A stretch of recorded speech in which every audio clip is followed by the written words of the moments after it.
बच्चों और मेरे प्यारे दोस्तों, कैसे हो आप सब। आई होप आप लोग काफ़ी ज़्यादा अच्छे होंगे।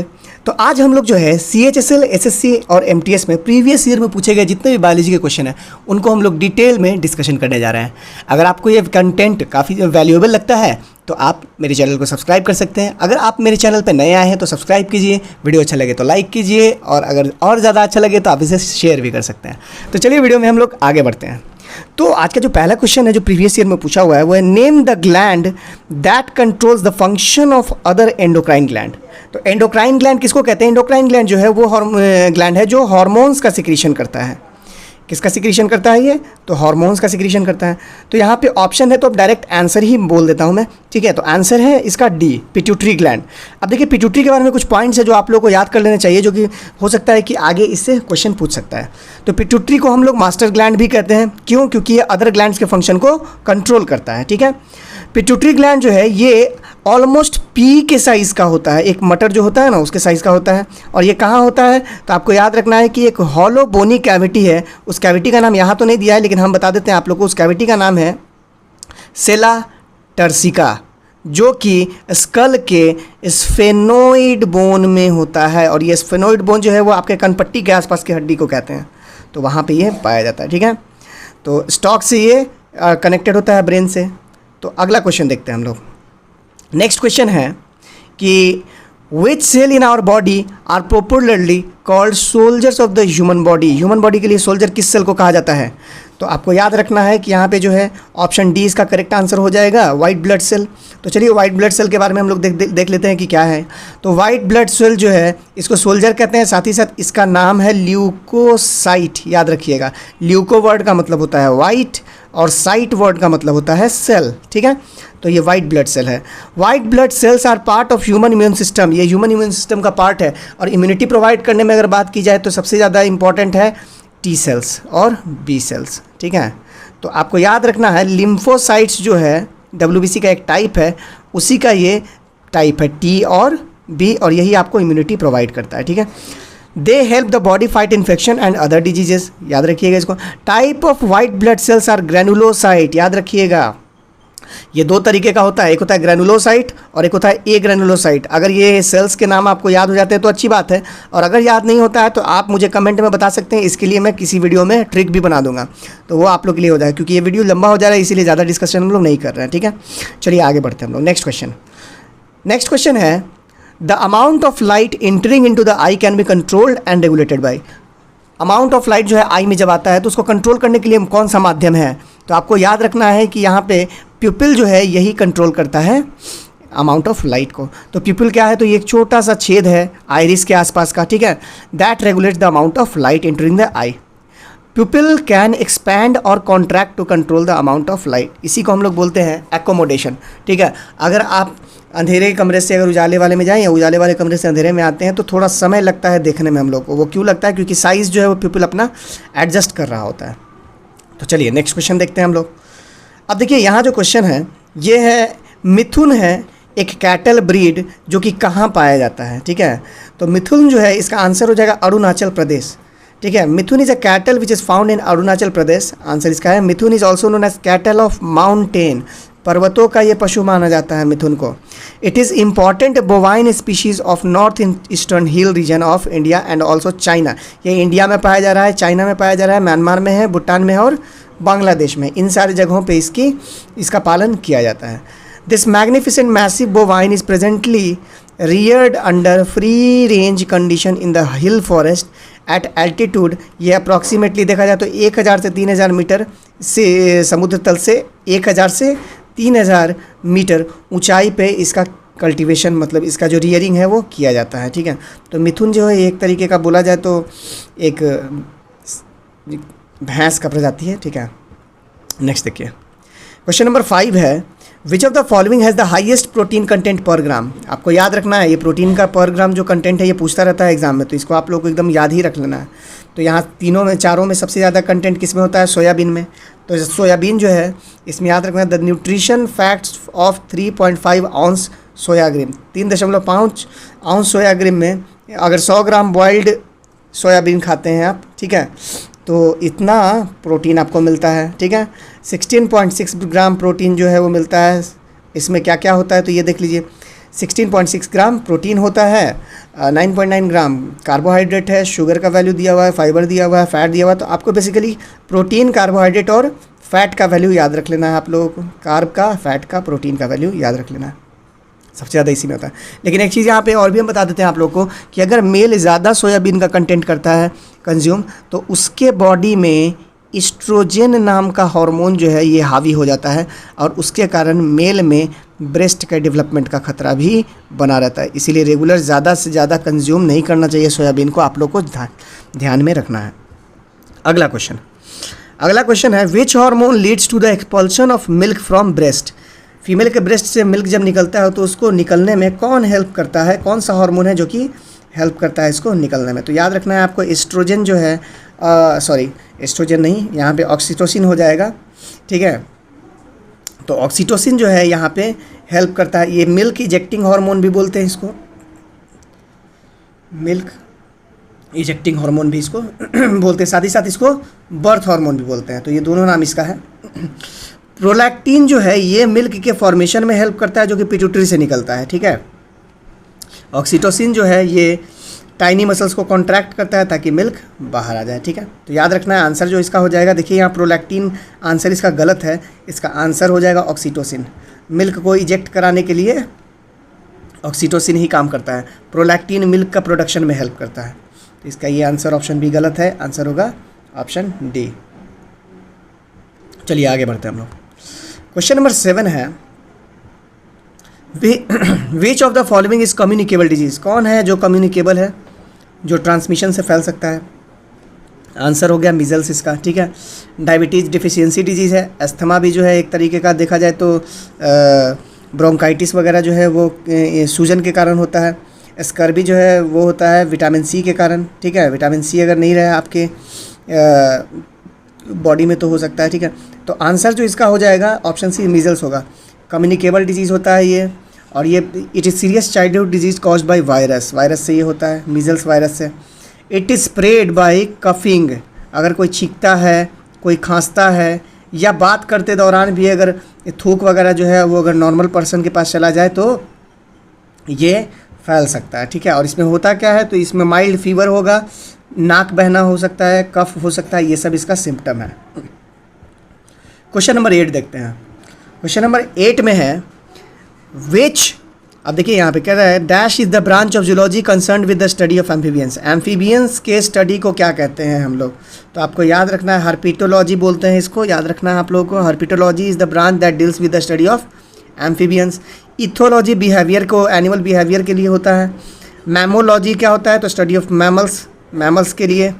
और एक और है मॉर्फोलॉजी, मॉर्फोलॉजी का मतलब होता है किसी भी चीज़ के बाहरी स्ट्रक्चर को अगर आपको जानना है तो उसके स्टडी को क्या बोलते हैं हम लोग, मॉर्फोलॉजी बोलते हैं, ठीक है। चलिए आगे देखते हैं। Question number 9, dash is the study of micro anatomy. Anatomy का मतलब होता है काट छाट, ठीक है, ऑफ सेल्स। सेल्स का काट छाट करने के बाद उसके स्टडी को, उसके टिश्यू के स्टडी को, उसके ऑर्गन को स्टडी को माइक्रोस्कोप से जो देखते हैं तो उसको क्या कहते हैं हम लोग, तो आपको याद रखना है उसको बोलते हैं हिस्टोलॉजी। हिस्टोलॉजी का मतलब होता है स्टडी ऑफ टिश्यू, ठीक है। तो histology is the study of tissue, याद रखना है आप लोगों को। पैलियोंटोलॉजी का मतलब क्या होता है, तो फॉसिल्स जो होता है जीवाश्म, उसके स्टडी को पैलियोंटोलॉजी कहते हैं हम लोग। इक्थियोलॉजी बोलते हैं स्टडी ऑफ फिश को, और इंटोमोलॉजी बोलते हैं स्टडी ऑफ इंसेक्ट को। तो ये सारे टर्म्स भी आपको याद रखने हैं, एग्जाम में ये भी पूछ सकता है। क्वेश्चन नंबर 10 देखते हैं अब। क्वेश्चन नंबर 10 है which of the following is not a symptom of Wilson's disease. तो सबसे पहले तो आपको जानना होगा कि ये जो विल्सन डिजीज़ है वो है क्या। तो यहाँ पे देख लीजिए, कहता है क्या कि विल्सन डिजीज़ जो है उसको हम लोग हिपैटो लेंटिकुलर डिजेनरेशन कहते हैं, ठीक है। यानी कि यहाँ लीवर से रिलेटेड कोई बीमारी है जो कि बेसिकली कॉपर के लेवल से होता है, ठीक है। पॉइजनिंग हो जाता है कॉपर से। इसका सिम्टम क्या है ये देख लीजिए, यहाँ पे होता क्या है कि प्रॉब्लम हो जाता है बोलने में, किसी फूड को निगलने में, ठीक है। और uncontrolled movement of muscles, stiffness वगैरह हो सकता है इसमें, ठीक है। तो इसका जो आंसर हो जाएगा वो हो जाएगा नाइट ब्लाइंडनेस। याद रखना आप लोग, विल्सन डिजीज में जो है वो नाइट ब्लाइंडनेस होता है, ठीक है। सॉरी, इसका ऑप्शन जो है ये गलत है। आंसर हो जाएगा इसका प्रॉब्लम विथ स्पीच, स्वेलोइंग और फिजिकल कोऑर्डिनेशन, ठीक है। तो इसका याद रखिएगा आप लोग, ऑप्शन इसका ए आंसर सही हो जाएगा। चलिए अब नेक्स्ट क्वेश्चन है bariatric surgery makes change to a persons. अब ये बैरियाट्रिक सर्जरी जो है इसमें क्या होता है, तो आपको याद रखना है कि ये डाइजेस्टिव सिस्टम जो है इसको बिल्कुल चेंज कर देता है। क्यों? क्योंकि यहाँ पे बेसिकली क्या किया जाता है कि वेट लॉस सर्जरी है ये, एक्स्ट्रा फैट को यहाँ पे हटा दिया जाता है निकाल कर, ठीक है। अब कहता है gastric bypass and other type of weight loss surgery collectively known as gastric surgery makes surgical changes into digestive system. अब आगे देखिए क्या कह रहा है, gastric bypass surgery is most common type of weight loss surgery. ये weight loss surgery का सबसे कॉमन टाइप है। It is done to maintain BMI, BMI का मतलब बेजल मेटाबॉलिक इंडेक्स या बॉडी मास इंडेक्स, ठीक है। इसको मेंटेन करने के लिए क्या आता है, वेट रिलेटेड हेल्थ प्रॉब्लम्स को दूर करने के लिए, टाइप 2 डायबिटीज़ में भी वेट जो है वो काफ़ी बढ़ जाता है, हाई BP हो जाता है, इन सारे से बचने के लिए यहाँ क्या था, एक देखिए एक टर्म लिखा हुआ है एपनिया। एपनिया क्या होता है ना कि सोते समय में जो है कभी कभी सांस फूलने लगता है, तो सांस का फूलना उसको हम लोग एपनिया बोलते हैं। तो यहाँ पे याद रखिएगा डाइजेस्टिव सिस्टम से रिलेटेड ये बीमारी है। क्वेश्चन नंबर 12 कहता है the deficiency of which nutrient cause night blindness. ये तो काफ़ी आसान क्वेश्चन पूछा हुआ है, आपको याद रखना है कि विटामिन ए हो जाएगा, उसकी कमी से होता है, ठीक है। तो विटामिन ए की कमी से होता है। विटामिन ए जो है वो फैट सोल्यूबल विटामिन है, ये बहुत इंपॉर्टेंट पॉइंट है आप लोगों के लिए, इसको आप लोगों को याद रखना ही रखना है, ठीक है। It is important for growth and development for the maintenance of immune system and good vision. अगर सही से देखना आपको रेगुलर जो विटामिन ए जो है रिलेटेड फूड खाना होगा, जैसे स्पिनच हो गया, गाजर हो गया, इन सारे का सेवन कीजिए तो आँख आपका सही रहेगा। क्वेश्चन नंबर 13 देखते हैं, in which part of the female flower does fertilisation takes place. Female flower के किस पार्ट में फर्टिलाइजेशन होता है, तो याद रखिएगा आप लोग, आंसर हो जाएगा इसका ओवरी, ठीक है। ओवरी के अंदर यहाँ पे फर्टिलाइजेशन होता है, ठीक है। A pollen grain on the stigma grows in a tiny tube, जिसको बोलते हैं पॉलन ट्यूब। पॉलन ट्यूब के अंदर जो है वो पॉलन ग्रेन के अंदर का मेल गैमेट जाता है और वहाँ जाने के बाद वो फीमेल गैमेट से जाकर फ्यूज़ कर जाता है। तो कहाँ पे फ्यूज़ करता है, तो ओवरी में पाया जाता है ओव्यूल। यही ओव्यूल आगे चल के किस में कन्वर्ट हो जाता है, सीड में कन्वर्ट हो जाता है, ठीक है। अगर आपको इसके बारे में डिटेल जानकारी चाहिए तो रिप्रोडक्शन इन फ्लावरिंग प्लांट्स का भी लिंक हम या तो आई बटन में मिल जाएगा आपको या फिर एंड स्क्रीन में मिल जाएगा, आप देख सकते हैं और वहाँ से उसको समझ सकते हैं। चलिए क्वेश्चन नंबर 14 देखते हैं। Night blindness is caused bye deficiency of which vitamin. ये तो पहले भी बताया गया है, रिपीटेड क्वेश्चन है ये, तो इसका आंसर हो जाएगा ऑप्शन नंबर ए। चलिए आगे बढ़ते हैं। Question number 15 the phrase survival of the fittest as a way of describing the mechanism of natural selection was coined by. ये सर्वाइवल ऑफ द फिटेस्ट जो है वो किनके द्वारा दिया गया था, तो याद रखिएगा survival of the fittest, natural selection Darwin के थ्रू दिया गया था, लेकिन सर्वाइवल ऑफ द फिटेस्ट जो है ये दिया गया था हर्बर्ट स्पेंसर के द्वारा, याद रखना है आप लोगों को, ठीक है। तो ये चीज़ हो गया। अब कहता है कि Spencer developed an all embracing conception of evolution as the progressive development of human culture and society.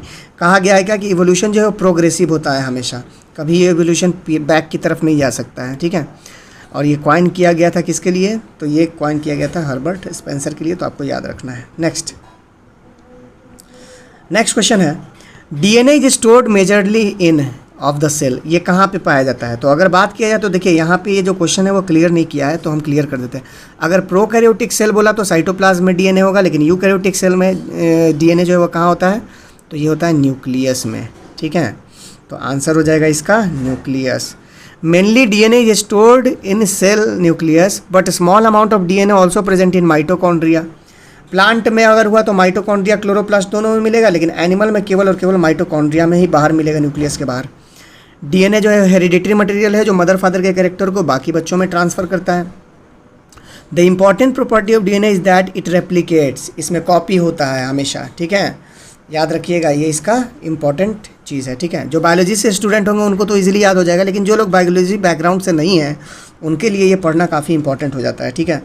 Her strand जो है वो डबल हेलिक्स में एक दूसरे से इस तरीके से बंधा हुआ होता है और यहाँ पे इसके साथ नाइट्रोजिनस बेस जुड़ा हुआ होता है। DNA के बारे में भी अगर आपको जानकारी चाहिए तो कमेंट बॉक्स में हमको बताइएगा, ठीक है। हम किसी दिन इस पर भी वीडियो बना देंगे। चलिए नेक्स्ट क्वेश्चन नंबर 17 है which tissue transport food to various part of the plant. Food transport करने के लिए तो याद रखिएगा फ से फूड, ठीक है, और फ से फ्लोएम, ठीक है। ज से जल और ज से जाइलम, तो फ्लोएम फूड का ट्रांसपोर्ट कराता है, जाइलम जल का ट्रांसपोर्ट कराता है, तो यहाँ पर आंसर हो जाएगा फ्लोएम, ठीक है। ये वैस्कुलर टिश्यू है जो कि फूड का ट्रांसपोर्ट कराता है। अब यहाँ देखिए कुछ टिश्यू का नाम दिया है, sclerenchyma, parenchyma, sieve element and companion cells, यही होता है फ्लोएम का पार्ट। तो फ्लोएम में 4 पार्ट होता है, याद रखना है आप लोगों को। जाइलम जो है ये रूट से प्लांट के लीफ तक और स्टेम तक वाटर का ट्रांसपोर्ट करता है। चलिए क्वेश्चन नंबर 18 देखते हैं। ये क्वेश्चन वैल्यू बेस्ड क्वेश्चन है कि Rajat has hypermetropia, what type of lens will ophthalmologist recommend to correct the vision. तो रजत को हाइपरमेट्रोपिया है, तो इसको कौन सा लेंस देना चाहिए, तो आंसर इसका हो जाएगा कॉन्वेक्स लेंस। मायोपिया में कॉनकेव लेंस का इस्तेमाल होता है और इसमें कॉन्वेक्स लेंस का इस्तेमाल होता है, याद रखना है आप लोगों को। तो आई डिसऑर्डर है हाइपरमेट्रोपिया, जिसमें दूर का चीज़ जो है वो क्लियर नहीं दिखता है, तो दूर का चीज़ देखने के लिए यहाँ पे कॉन्वेक्स लेंस का इस्तेमाल किया जाता है। कॉन्वेक्स लेंस का साइज़ शेप जो है वो कुछ इस तरीके का होता है दोनों तरफ से।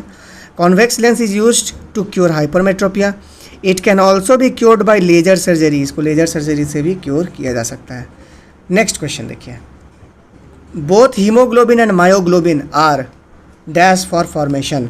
अब हीमोग्लोबिन तो आप लोग जान रहे हैं कि ब्लड में रेस्पिरेटरी पिगमेंट है, ये ऑक्सीजन को कैरी करता है। मायोग्लोबिन जो है ये भी ऑक्सीजन को कैरी करता है, लेकिन ये मसल में पाया जाता है। मायो वर्ड का मतलब होता है मसल, तो यहाँ पे याद रखिएगा इन दोनों के सेंटर में आयरन पाया जाता है, ठीक है। दोनों में आयरन होता है, सेंटर में होगा आयरन और चारों तरफ होता है इसके रिंग में पोरफायरिन रिंग बना हुआ रहता है। तो इस तरीके का आपको देखने को मिलेगा दोनों में, ठीक है। केवल मॉलिक्यूल्स का डिफरेंस रहता है, लेकिन सेंटर में आयरन ही होगा इसका। हीमोग्लोबिन यही है, ठीक है। आयरन इज़ वाइटल एलिमेंट, दोनों में आयरन जो है वो सबसे इंपॉर्टेंट एलिमेंट है, ठीक है। Haemoglobin is a protein found in red blood cells that carries oxygen in your body and gives, ठीक है, कलर देता है ये लाल कलर। लेकिन मायोग्लोबिन जो है, हीमोग्लोबिन को HB से सिम्बोलाइज़ करते हैं, तो मायोग्लोबिन को MB से सिम्बोलाइज़ करेंगे, और ये ऑक्सीजन को बाइंड करने में हेल्प करता है मसल और मसल के टिश्यू के मसल को। अब देखिए आगे क्वेश्चन नंबर 20, ये लास्ट क्वेश्चन है हम लोगों का। इसमें कहता है क्या कि which human body part can well be called chemical factory of our body, हमारे बॉडी का केमिकल फैक्ट्री कौन है, तो याद रखिएगा केमिकल फैक्ट्री कौन है, लीवर है, बहुत इंपॉर्टेंट ये है लीवर। और याद रखिए ऑन एन एवरेज ये अप्रॉक्सीमेटली 1.5 kg का होता है, लार्जेस्ट ग्लैंड है लीवर।